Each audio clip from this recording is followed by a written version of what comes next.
the councils of government, we must guard against the acquisition of unwarranted influence, whether sought or unsought, by the military-industrial complex. In Dallas, Texas, 3 shots were fired at President Kennedy's motorcade in downtown Dallas. The first reports say that President Kennedy has been seriously wounded by this shooting. It is a big idea, a new world order. It was almost as if it were a planned implosion. It just pancaked. Either you were with us or you were with the terrorists.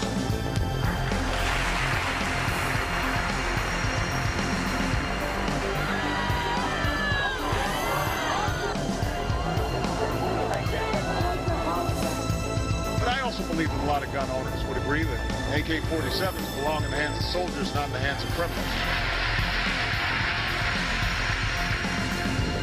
Guns will be taken, and no one will be able to be armed. We will take all guns.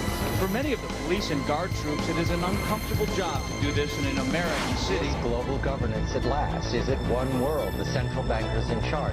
But aren't we all just living and dying for what the central banks do? As for me, give me liberty or give me death! The answer to 1984 is 1776.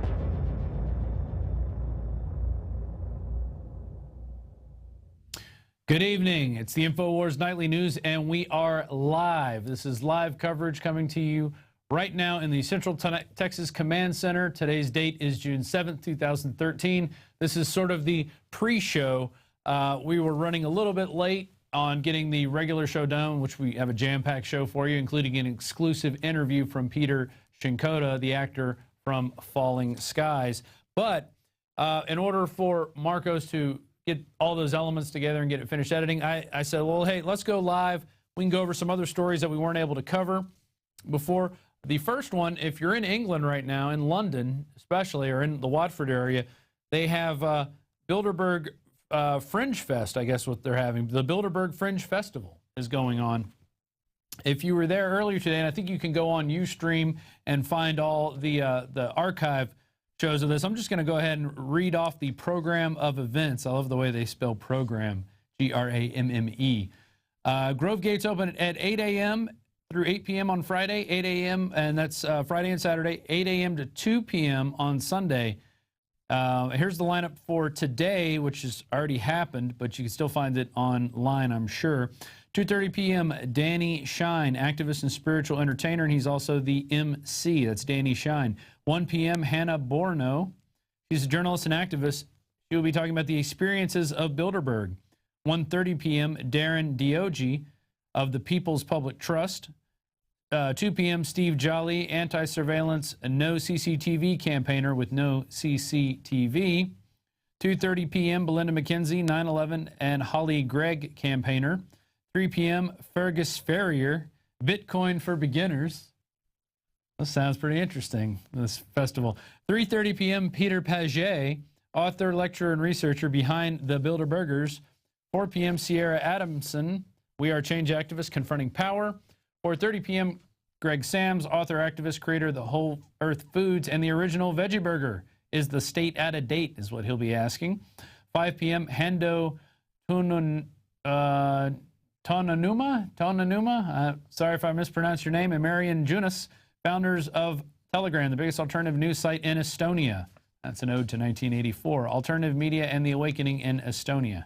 Unless that's the actual Estonia.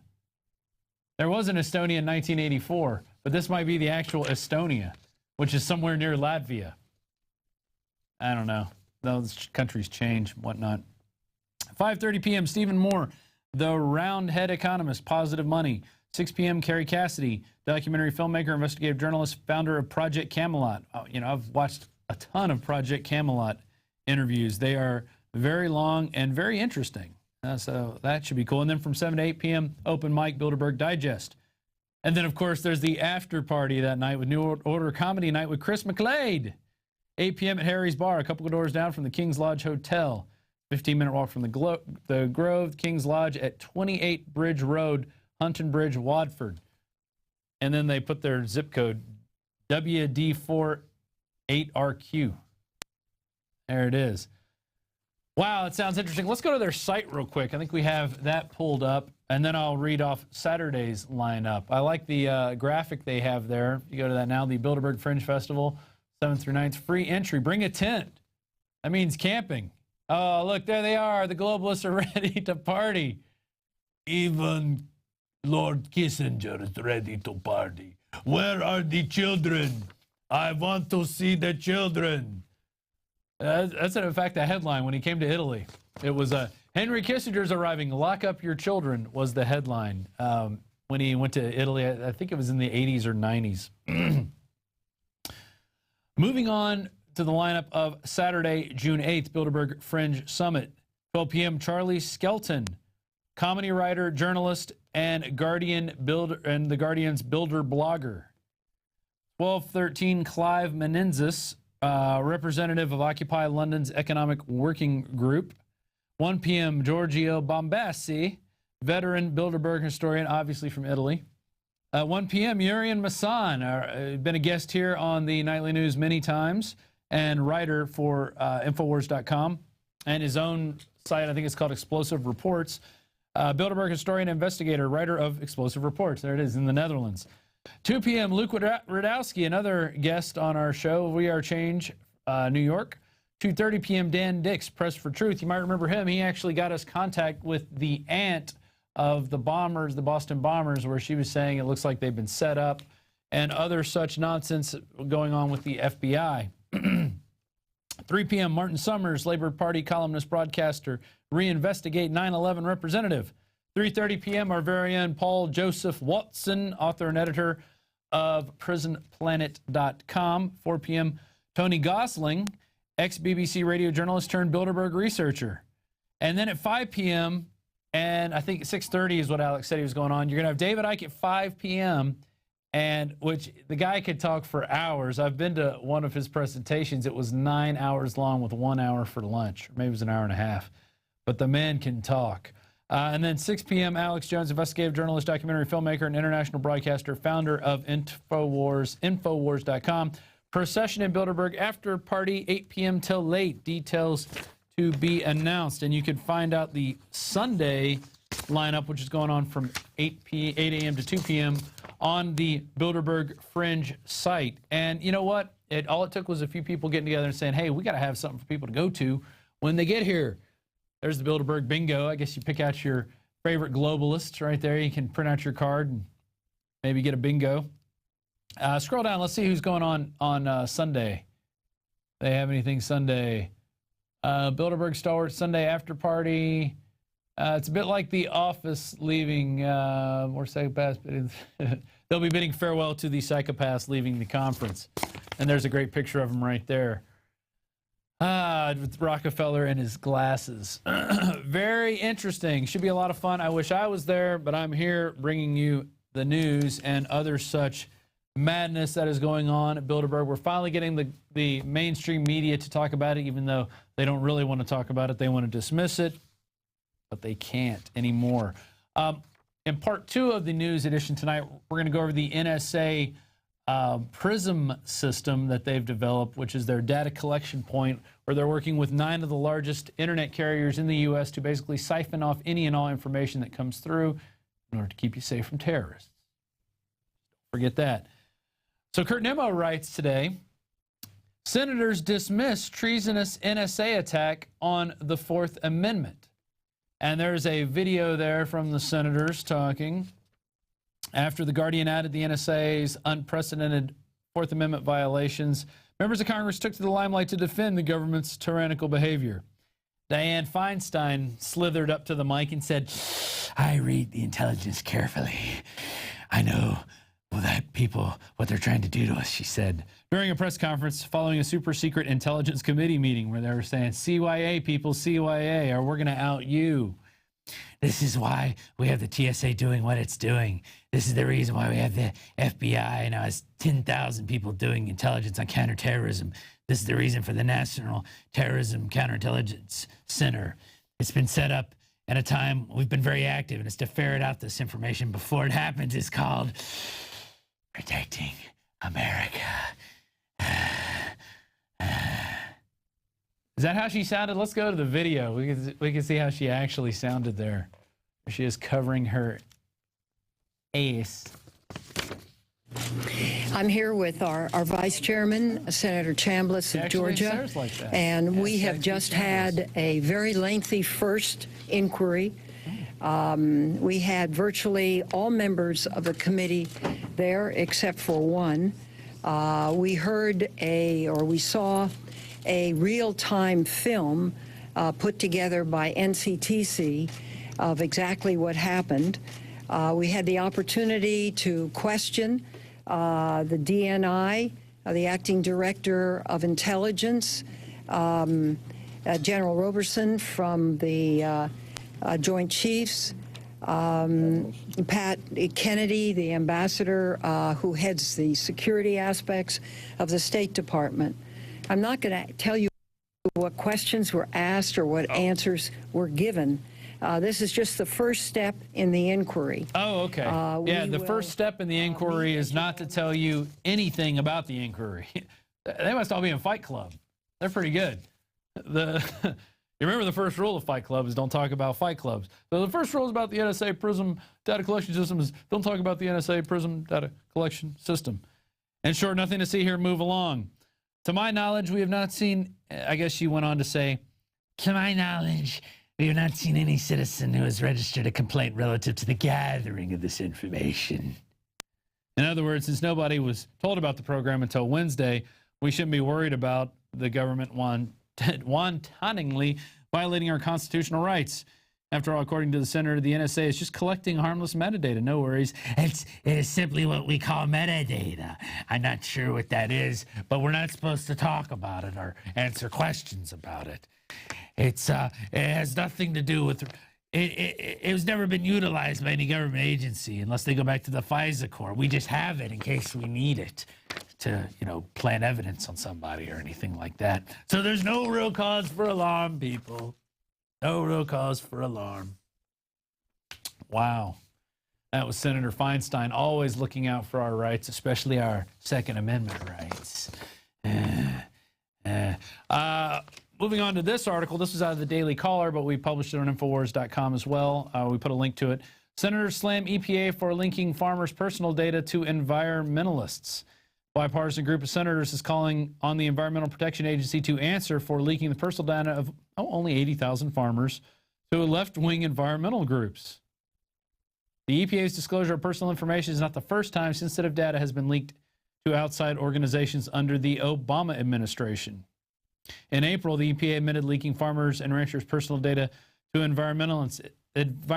It has since retracted some of those sensitive records and asked the environmental groups to return the documents without making copies or destroying any of it first. Yeah. Who was it? Senator Thune, John Thune. It is inexcusable for the EPA to release this personal information of American families and then call back for it, knowing full well that the erroneously released information will never be fully returned, he said in Fox News. EPA did not respond to a request for comment.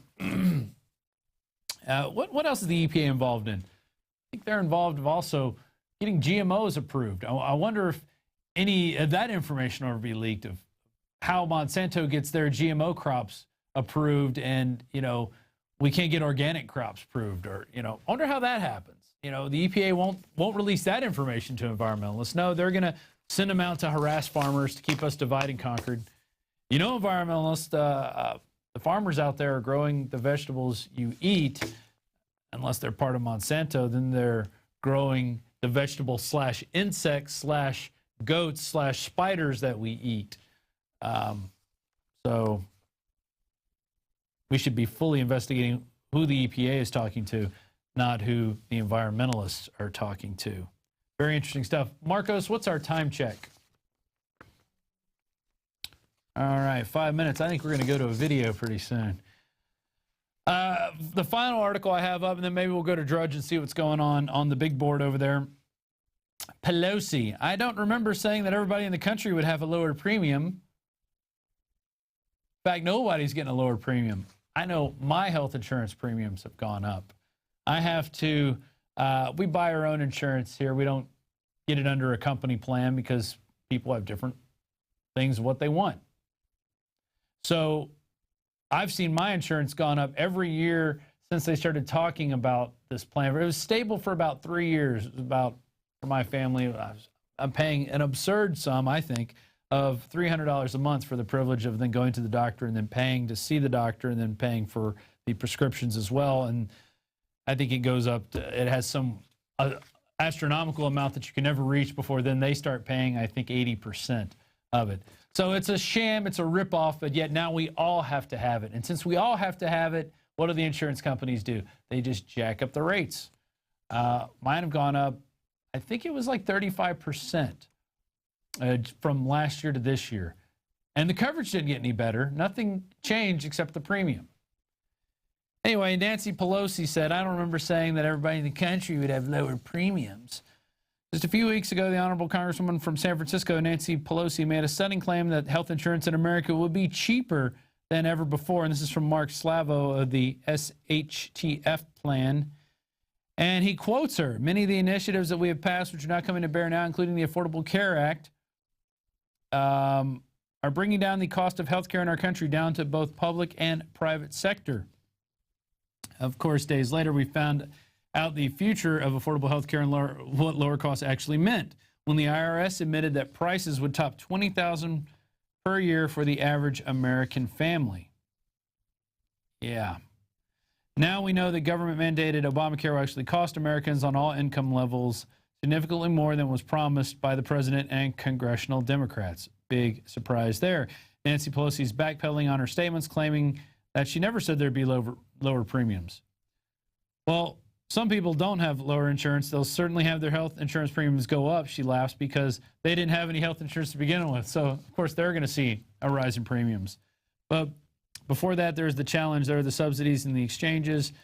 I don't remember, it goes on to say, I don't remember saying that everybody in the country will have lower premiums because everybody in the country doesn't have health insurance. So how could it be lower? Yeah. But the fact is that the value of what you get and the cost that you pay is going to go up. That is the bottom line. I think we have a video from her down there at the bottom. Only go to that. There it is on C-SPAN. There's Nancy Pelosi. California healthcare premiums earlier today. The bill was often advertised by proponents as something that would lower healthcare premiums for everyone. But what we've seen is that some people, 25-year-old or 27-year-old purchasing health insurance, typical person in that situation, would actually see their health premium up by a large amount in some cases. What would you say to those people who are going to see their premiums go up? Well, some people don't have health insurance, and they certainly will have their premiums go up because they don't have any health insurance now, so they don't have any premiums now. But for anyone that is a challenge, there are subsidies in the exchanges, and it's also about what you get for the money. In other words, people will be getting no lifetime or annual limits on their coverage, no discrimination because of a pre-existing medical condition. You know, it has a whole array of quality that is in the legislation. But if you don't have health insurance and you don't qualify for a subsidy and you're mandated to have health insurance, yes, you'll have an increase. We're very sensitive to what it means for young people, especially young singles, and there are policies that people can get. I don't remember saying that everybody in the country would have a lower premium because everybody in the country doesn't have health insurance. So how could it be lower? Well, let me go back and remind her real quick. In fact, she's quoted here in this article, the Affordable Health Care Act is bringing down the cost of health care in our country down in both public and private sector.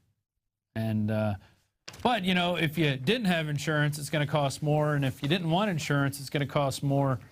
And actually, if you had insurance, it's going to cost more. I'm a testament to that. Very interesting, Nancy Pelosi, on the bill that they didn't even get to read. They just wanted to pass it first so they could read what's in the bill. Remember that? And remember all the people out there, all you Obamanites that said, oh, we're going to get free health care. We're going to get free health care. We're going to get free health care. You're not getting free health care. It doesn't exist. There is no such thing as free health care. Somebody has to pay for it.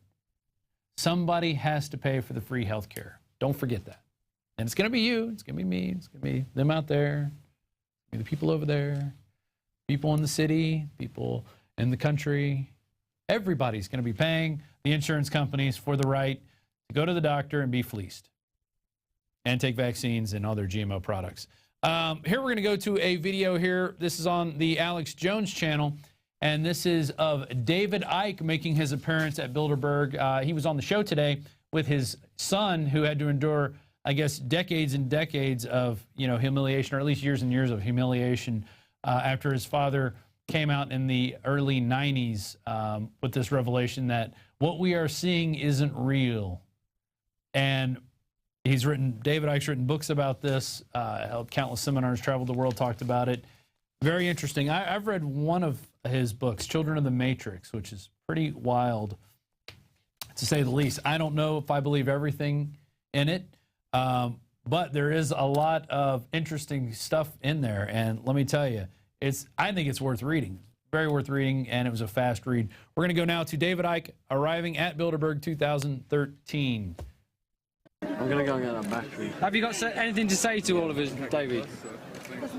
Well, the thing I've got to say more than anything else is, when I think back 20, 23, 4 years, and the amount of people that knew anything about this was so tiny, and yet now this is a really major moment. This, not just here, but in the way that the knowledge of this organization's got out, because they're coming out of the shadows, and this is such a wonderful symbolic part of the web, because it's a point that people can relate to. If you go deep in the rabbit hole, where they're you're talking about things that people are going, he said what? That's another thing. But this is a point that people can relate to, because what it is simply, what we've been saying all these years is, if you look at the corporations and the banks and the governments and the political parties, in the end, they're all controlled by the same people. They're different masks on the same face. And here we have the absolute living proof of that this weekend in that hotel, where, what's the point of having lobby laws when the buggers get on the same roof? But this is a wake-up call for a lot of people. I know it is from people that I've talked to this week. It's like, what do you mean they're meeting in secret? What are they doing? And this is why the genie will never go back in the bottle. A lot of people are going to start to open their minds to the world being very different to what they thought it was because of this thing this weekend. What are you going to speak about tomorrow night? Oh, I think I'm going to speak about loads of things. Whatever comes into my mind. But how are you going to keep it under 13 hours? Loads of things. Yeah, well, that's the point. I've had the crystal healing, and I've had the hands-on healing, but I can't shift this verbal diarrhea. That's the truth. I can't. No, it's not diarrhea, man. So yeah, I've got a lot of things I like to say, because you can put this into a much bigger context of what's happening today. Because this do I? But anyway, I don't know how to hold one of those. All right, okay. Alex is the expert on the megaphone. But I'm going to come here tomorrow. I'll be here most of the day tomorrow, so I'm going to talk at some length, if people want me to talk at some length, about this stuff and the context that this can be put into on a wider way. It's just a great moment. I just hope that loads and loads of people turn up here tomorrow and make a statement. We ain't having it anymore, because this is a really major opportunity we're looking at here. Well, it's already been a big defeat. There's probably 20 times the coverage has ever been. Yeah. They're having to admit it, and the mainstream media used to try to deny this even existed. So how big of a defeat is that for them? Well, I see this as a real turning point. The thing is, if it stopped now and we all went home, we've made massive strides in the last few days. Just in the the mainstream media acknowledgement of the fact that it exists. But if we can get a lot of people here tomorrow, we can make a massive statement. Well, we've got to work now on getting the police to not misdirect people. because they did that to us when we were on the other side of it. They kept saying, go on down the road a little more, and then down the road, and then I was like 3 miles away trying to walk back. That's what they're doing to everybody. Well, it's just like I said to the guy who was doing his kind of, thing with his stick and stuff when you come in, the old security.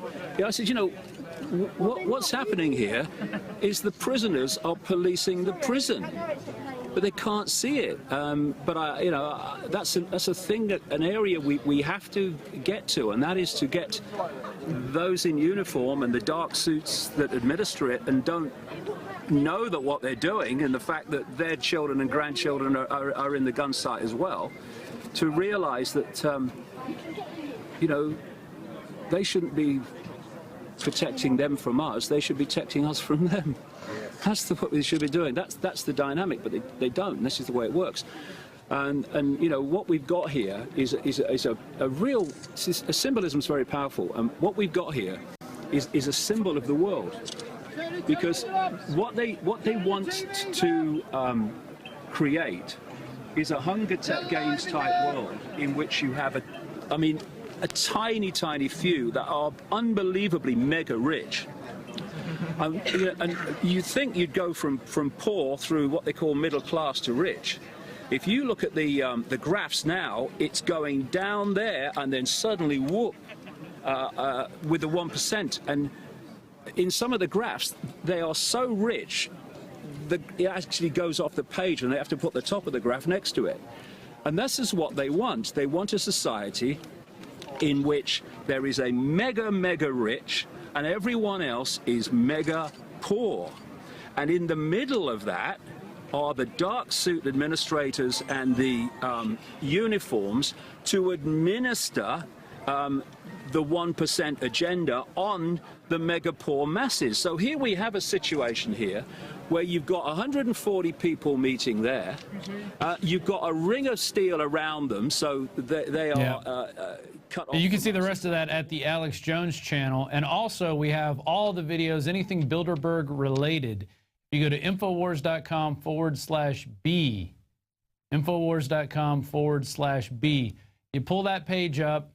You can see all the videos, all the links, articles. You can also spell out Bilderberg if you want, but we made it easier for you. /B, INFOWARS.com/B, where you can go and look at all that. Now, I want to do a plug. We're running a special till the 9th, which is the end of the Bilderberg conference, and it's with Pro One, our Pro One system. And you could find out more about that at InfoWarsStore.com. But we had these new filters that filter out the hydrofluorosilicic acid. We've had these out less than a year now, maybe about 5 or 6 months. I remember when they first came out, I got 6 of them, just because I wanted to have 4 of them to work in my system and a couple 2 extra in case those run out. I have a couple extra before I have to get more. But let me tell you, we got 15% off now on all the ProPure systems, a limited time offer. It's going until June 9th. So if you don't have one of these, you put Water15 promo code in there. I would encourage you to get a ProPure system, especially if you are drinking fluoridated tap water. We've done several specials on this. I've actually gone into the water treatment plant. I came out with some pretty damning footage showing the actual poison, the rooms that they store the poison in, how they administer it, how it's got toxic waste signs all over it. And I mean, totally disgusting stuff. And they put it in our water here in Austin at 9 gallons an hour. And the mayor of Austin and the rest of those pathetic city council members laugh about it when you bring it up to them. They go, oh, I talked to my dentist. He said it's cool. No, it's not cool. It's poison. And they're poisoning their children and grandchildren along with it. That ad was in the new InfoWars magazine, which is our Bilderberg issue. You can also get that at InfoWarsStore.com. And basically anything you buy here through our store, becoming a member of Prison Planet TV, it supports what we're doing. I've gone on for a little over 20 minutes now on a pre-show. We're about to do the full InfoWars Nightly News. Marcos, how long is the show today? 57 minutes. Yesterday we did, it was an hour. The interview itself was 40. That was probably an hour and 20 minutes at least yesterday. So we're really busting our butts to bring you guys the news so you can get it out there and get it to your friends and family, so we can all warn each other of what's going on, so we can all be awake, so we can all be conscious. Okay, so we're not walking around in a daze like a zombie.